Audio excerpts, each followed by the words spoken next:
നമസ്കാരം. പ്രവാസികളുടെ ന്യൂസിലേക്ക് ഏവർക്കും സ്വാഗതം. ഇന്നത്തെ പ്രധാന വാർത്തകൾ. ഹോർമൂസ് കടലിടുക്കിലെ എണ്ണക്കപ്പൽ ഗതാഗതം സംരക്ഷിക്കാൻ സൈനിക സഹായം നൽകണമെന്ന ആവശ്യവുമായി അമേരിക്കൻ പ്രസിഡന്റ് ഡൊണാൾഡ് ട്രംപ് രംഗത്തെത്തി. ഇതിൽ സഹകരിക്കാത്ത പക്ഷം അത് നാറ്റോ സഖ്യത്തിന്റെ ഭാവിയെ ദോഷകരമായി ബാധിക്കുമെന്ന് ട്രംപ് മുന്നറിയിപ്പ് നൽകി. എന്നാൽ ഇറാൻ സൈന്യം തടസ്സപ്പെടുത്തിയ ഹോർമൂസ് കടലിടുക്കിലെ മൈനുകൾ നീക്കം ചെയ്യാനും സുരക്ഷ ഉറപ്പാക്കാനും കപ്പലുകളും സൈനികരെയും അയക്കണമെന്നാണ് ട്രംപിന്റെ ആവശ്യം. ചൈന, ഫ്രാൻസ്, ജപ്പാൻ, ദക്ഷിണ കൊറിയ, ബ്രിട്ടൻ എന്നീ രാജ്യങ്ങളോടും ട്രംപ് സഹായം തേടിയിട്ടുണ്ട്. എന്നാൽ ഇത് ഞങ്ങളുടെ യുദ്ധമല്ല എന്ന് വ്യക്തമാക്കിയ ചാൻസലർ ഫ്രീഡ്രിഷ് മെർസ് സൈനിക ഇടപെടലിനോടുള്ള വിയോജിപ്പ് പ്രകടിപ്പിച്ചു. ജർമ്മൻ പ്രതിരോധ മന്ത്രി ബോറിസ് പിസ്റ്റോറിയോസും ജർമ്മൻ സൈന്യത്തെ അയക്കാനുള്ള സാധ്യത തള്ളിക്കളഞ്ഞു. ലോകത്തിലെ എണ്ണക്കടത്തിന്റെ 1/5 ഭാഗവും നടക്കുന്നത് ഈ പാതയിലൂടെയാണ്. ഇറാന്റെ ഉപരോധം കാരണം ജർമ്മനിയിൽ ഉൾപ്പെടെ ഇന്ധനവില വർദ്ധിക്കാൻ വീണ്ടും സാധ്യത ഏറെയായി. ട്രംപിന്റെ ഈ ഭീഷണി യൂറോപ്യൻ രാജ്യങ്ങൾക്കിടയിൽ വലിയ ചർച്ചകൾക്ക് ഇപ്പോൾ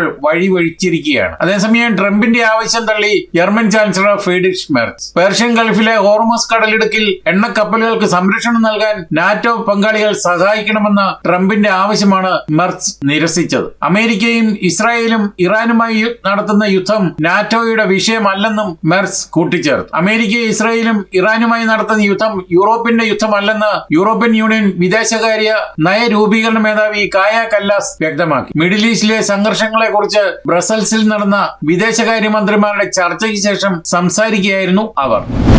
ബെർലിൻ വിമാനത്താവളത്തിൽ ബുധനാഴ്ച പണിമുടക്കുണ്ടാവും. വിമാന സർവീസുകൾ പൂർണ്ണമായും തടസ്സപ്പെടും. ബെർലിൻ ബ്രാൻഡൻബർഗ് വിമാനത്താവളത്തിലെ ജീവനക്കാർ മാർച്ച് 18 ബുധനാഴ്ച ഏകദേശം 24 മണിക്കൂർ നീണ്ടു നിൽക്കുന്ന പണിമുടക്കിനാണ് ആഹ്വാനം ചെയ്തിരിക്കുന്നത്. ബുധനാഴ്ച പുലർച്ചെ 5 മണി മുതൽ അർദ്ധരാത്രി വരെയാണ് പണിമുടക്ക്. അന്നേ ദിവസത്തെ 445 വിമാന സർവീസുകൾ പൂർണ്ണമായും റദ്ദാക്കി. ഏകദേശം 57,000 യാത്രക്കാരെ ഇത് ബാധിക്കും. വിമാനത്താവളത്തിലെ fire force, runway lighting, follow me വാഹനങ്ങൾ തുടങ്ങിയ പ്രധാന വിഭാഗങ്ങളിലെ ജീവനക്കാരാണ് പണിമുടക്കുന്നത്. North Rhine Westphalia, Saxony, Bavaria എന്നീ സംസ്ഥാനങ്ങളിൽ ചൊവ്വാഴ്ച മുതൽ വ്യാഴാഴ്ച വരെ ഗതാഗത പണിമുടക്ക് ഉണ്ടാകും. കൊളോണിലെ പൊതുഗതാഗത സംവിധാനമായ കാഫോബിയിൽ 3 ദിവസത്തെ ഗതാഗതമാണ് തടസ്സപ്പെടുന്നത്. ശമ്പള വർധനവും മെച്ചപ്പെട്ട തൊഴിൽ സാഹചര്യങ്ങളും ആവശ്യപ്പെട്ട് വേർഡി യൂണിയൻ നടത്തുന്ന സമരമാണിത്. മാർച്ച് 17 ട്രാം സർവീസുകൾ ഒന്നും തന്നെ ഉണ്ടാവില്ല. ബസ് സർവീസുകൾ പരിമിതമായിരിക്കും. മാർച്ച് 18 ബുധനാഴ്ച വർക്ക്ഷോപ്പ് ജീവനക്കാരാണ് പണിമുടക്കുന്നത്. അതുകൊണ്ട് തന്നെ തകരാറിലാകുന്ന വണ്ടികൾ നന്നാക്കാൻ ആളില്ലാത്തതിനാൽ സുരക്ഷാ കാരണങ്ങളാൽ ട്രാം സർവീസുകൾ പൂർണ്ണമായും റദ്ദാക്കി. ബസ്സുകൾ ഓടുമെങ്കിലും സമയക്രമത്തിന് മാറ്റമുണ്ടാകും. മാർച്ച് 19 വ്യാഴാഴ്ച സമരത്തിന്റെ പ്രധാന ദിവസം. അന്നേ ദിവസം എല്ലാ വിഭാഗം ജീവനക്കാരും പണിമുടക്കും. രാവിലെ അല്ലെങ്കിൽ വെളുപ്പിന് 3 മണി മുതൽ വെള്ളിയാഴ്ച പുലർച്ചെ വരെയാണ് ട്രാം ബസ് സർവീസുകൾ സമരം പണിമുടക്ക് നടത്തുക. അതേസമയം എസ്-ബാൻ, പ്രാദേശിക ട്രെയിനുകൾ എന്നിവയെ പണിമുടക്ക് ബാധിക്കില്ല. അവ സാധാരണ പോലെ ഓടും. പണിമുടക്കുണ്ടെങ്കിലും കുട്ടികൾ സ്കൂളിൽ ഹാജരാകണമെന്ന് വിദ്യാഭ്യാസ മന്ത്രാലയം പ്രത്യേകം അറിയിച്ചിട്ടുണ്ട്. കാഫോബിയുമായി കരാറുള്ള ചില സ്വകാര്യ ബസ്സുകൾ ചിലപ്പോൾ ഓടിയേക്കാം. ഇതിന്റെ വിവരങ്ങൾ കാഫോബി വെബ്സൈറ്റിൽ ലഭ്യമാകും. എസ്-ബാൻ റീജിയണൽ ട്രെയിനുകൾ പണിമുടക്കിന്റെ ഭാഗമല്ല. വെള്ളിയാഴ്ച രാവിലെ മുതൽ സർവീസുകൾ സാധാരണ നിലയിലാകുമെന്നാണ് പ്രതീക്ഷ. ജർമ്മനിയിലെ രണ്ടാമത്തെ വലിയ ബാങ്കായ കൊമേഴ്സ് ബാങ്കിനെ ഇറ്റാലിയൻ ബാങ്കായ ഉണിക്രെഡിറ്റ് ഏറ്റെടുക്കാൻ നീക്കം നടത്തുന്നത് വലിയ ആശങ്കയ്ക്ക് കാരണമായി. ഇതിനെതിരെ തൊഴിലാളി യൂണിയനുകൾ ശക്തമായ പ്രതിഷേധമായി രംഗത്തുണ്ട്. ഈ ലയനം നടന്നാൽ കൊമേഴ്സ് ബാങ്കിലെ 10,000-ലധികം ജീവനക്കാരുടെ ജോലി അപകടത്തിലാകുമെന്നാണ് തൊഴിലാളി യൂണിയനായ വേർഡി മുന്നറിയിപ്പ് നൽകുന്നത്. പ്രത്യേകിച്ച് അഡ്മിനിസ്ട്രേഷൻ, IT, ബാക്ക് ഓഫീസ് മേഖലയുള്ളവരെയാണ് ഇത് ബാധിക്കുക. നിലവിൽ കൊമേഴ്സ് ബാങ്കിന്റെ 26% ഓഹരികൾ ഉണിക്രെഡിറ്റിന്റെ കൈവശമുണ്ട്. ഇത് 30%-ത്തിലെ മുകളിൽ എത്തിച്ച് ബാങ്കിന്റെ നിയന്ത്രണം ഏറ്റെടുക്കാനാണ് ഇറ്റാലിയൻ ബാങ്ക് ലക്ഷ്യമിടുന്നത്. യൂറോപ്പിലെ ഏറ്റവും വലിയ വിപണിയായ ജർമ്മനിയിൽ തങ്ങളുടെ സാന്നിധ്യം ശക്തമാക്കാനാണ് ഉണിക്രെഡിറ്റ് ശ്രമിക്കുന്നത്. ജർമ്മനിയിലെ ഇടത്തരക്കാരായ വ്യവസായികൾക്ക് വായ്പ നൽകുന്നതിൽ കൊമേഴ്സ് ബാങ്കിന് വലിയ പങ്കുണ്ട്.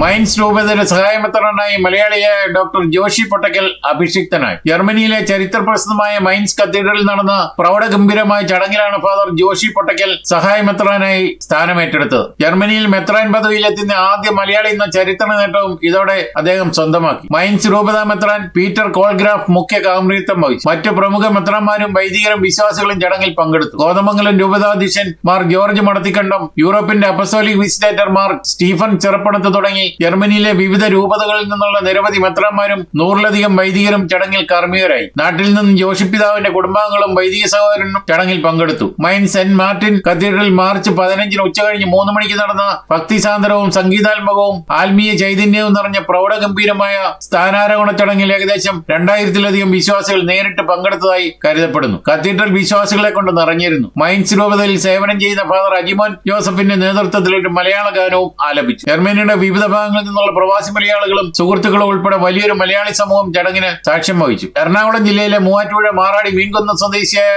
ഫാദർ ജോഷി ജർമ്മനിയിലെ ഒരു ലാറ്റിൻ രൂപതയിൽ ഉയർന്ന സഭാ നേതൃത്വത്തിലേക്ക് എത്തുന്ന ആദ്യ ഇന്ത്യക്കാരനാണ്. പ്രവാസി മലയാളികൾക്ക് ആഗോള കത്തോലിക്ക സഭയിലെ കേരളീയ സാന്നിധ്യത്തിനും വലിയ അഭിമാനമാണ് ഈ നിയമനം നൽകുന്നത്. ജർമ്മനിയുടെ ചരിത്രത്തിൽ ആദ്യമായി മെത്രാൻ സ്ഥാനം ലഭിച്ച മലയാളി വൈദികൻ ജോഷി പട്ടക്കൽ പിതാവിനെ പ്രവാസി ഓൺലൈൻ അനുമോദിച്ചു. പ്രൗഢഗംഭീരമായ സ്ഥാനാരോഹണ ചടങ്ങിൽ പങ്കെടുക്കാൻ അക്രഡിറ്റേഷനോടുകൂടി ഔദ്യോഗികമായി ക്ഷണം ലഭിച്ചത് വലിയ അംഗീകാരവും ജീവിതത്തിലെ വലിയ അനുഗ്രഹവുമായിട്ടാണ് കാണുന്നത്. പ്രവാസി ഓൺലൈനെ പ്രതികരിച്ച് ജോസ് കുമ്പളവേലിൽ, ജെൻസ് കുമ്പളവേലിൽ എന്നിവർ പരിപാടിയിൽ പങ്കെടുത്തു. മെത്രാഭിഷേക ചടങ്ങിന്റെ എക്സ്ക്ലൂസീവ് വീഡിയോ വരും ദിവസങ്ങളിൽ അപ്ലോഡ് ചെയ്യുന്ന ദയവായി ശ്രദ്ധിക്കുക.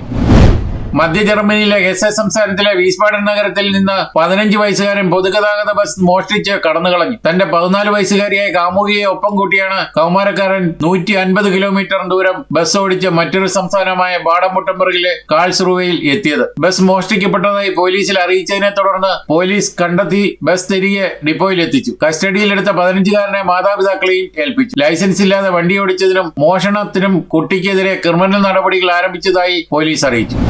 ഇറാൻ ഉപരോധം ഏർപ്പെടുത്തിയിരിക്കുന്ന ഹോർമോസ് കടലിടുക്കിലൂടെ ഇന്ത്യൻ നാവികസേന തങ്ങളുടെ ചരക്ക് കപ്പലിനെ സുരക്ഷിതമായി അകമ്പടി സേവിച്ച് പുറത്തെത്തിച്ചു. മറ്റു പല രാജ്യങ്ങളും സൈനിക ഇടപെടലിന് മടിച്ചു നിൽക്കുമ്പോഴാണ് ഇന്ത്യയുടെ ഈ നിർണായക നീക്കം. ഇന്ത്യൻ പൊതുമേഖലാ സ്ഥാപനമായ STIയുടെ 2 LPG ടാങ്കറുകളെ ഇന്ത്യൻ യുദ്ധക്കപ്പലുകൾ സുരക്ഷിതമായി അകമ്പടി സേവിക്കുകയായിരുന്നു. നിലവിൽ 30ഓളം യുദ്ധക്കപ്പലുകളും 5000ഓളം സൈനികരും ഈ മേഖലയിൽ മാറി മാറി സേവനം അനുഷ്ഠിക്കുന്നുണ്ട്. ലോകത്തിലെ ഏറ്റവും വലിയ 3ാമത്തെ എണ്ണ ഉപഭോക്താവാണ് ഇന്ത്യ. റഷ്യയിൽ നിന്നുള്ള എണ്ണ ഇറക്കുമതി അമേരിക്കയുടെ സമ്മർദ്ദത്തെ തുടർന്ന് കുറച്ചതിനാൽ ഇന്ത്യക്ക് ഇപ്പോൾ മിഡിൽ ഈസ്റ്റിൽ നിന്നുള്ള ഇന്ധനം അത്യാവശ്യമാണ്. ഈ മേഖലയിലെ വിവിധ കപ്പലുകളിലായി ജോലി ചെയ്യുന്ന ഏകദേശം 24,000 ഇന്ത്യൻ നാവികരുടെ സുരക്ഷ ഉറപ്പാക്കുക എന്നതും ഇന്ത്യൻ സേനയുടെ ലക്ഷ്യമാണ്.